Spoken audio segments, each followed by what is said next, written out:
My name is Ishmael Bia, and I live in Sierra Leone. My older brother, Junior, and I were pretty close.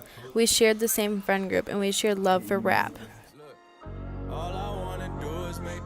When we were on our way to our grandmother's house, the war started. We were separated from our brothers and our mother, and our father.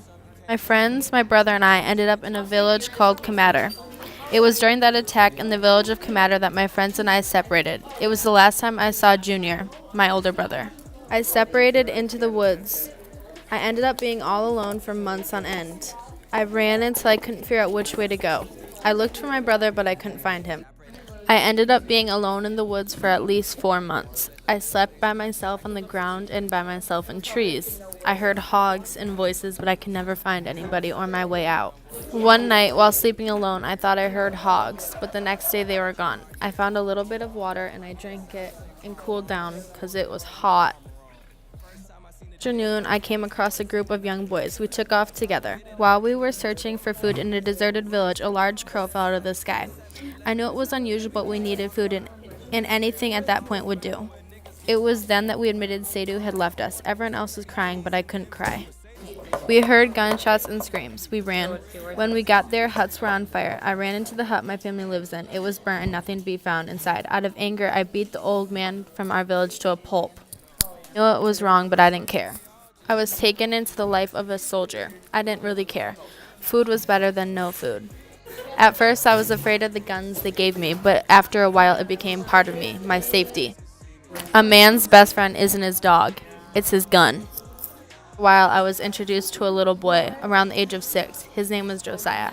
He clung to me like I was his mother. I didn't know what to do about it. When he carried his gun, it dragged on the ground. It was way too big for him. He was too young to be a soldier. One day we were stopped at a creek, and I realized how much he didn't really know about what was going on. He didn't realize what we had to do, who we were going to have to kill. One day, while packing up gear, I noticed we were packing more than usual, more bullets. I knew what was happening. We were actually going out to fight. I looked over to myself one day, and I saw Josiah was dead. Panic filled me, and then rage. I didn't know what to do, so I stood up, and I began to shoot at everything and nothing.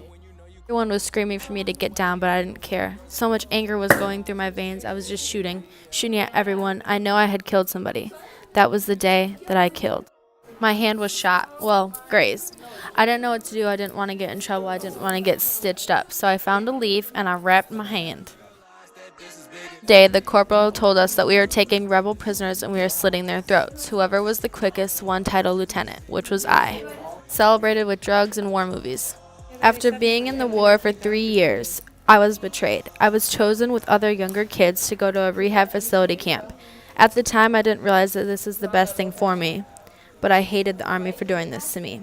First, I rebelled by fighting other rebel campers. I attacked some of the volunteers, and I also continued to do drugs.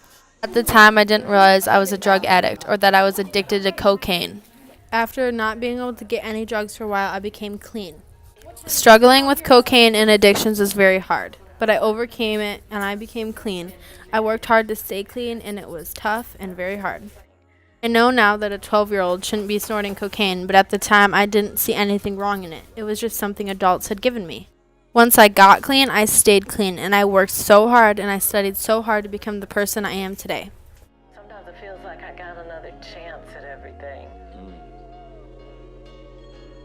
Man, that's deep, you feel like that. I kind of feel the same way though sometimes. Yeah. With all the luck that's going on, it feel like this is like my second time doing this. I know that sounds crazy, but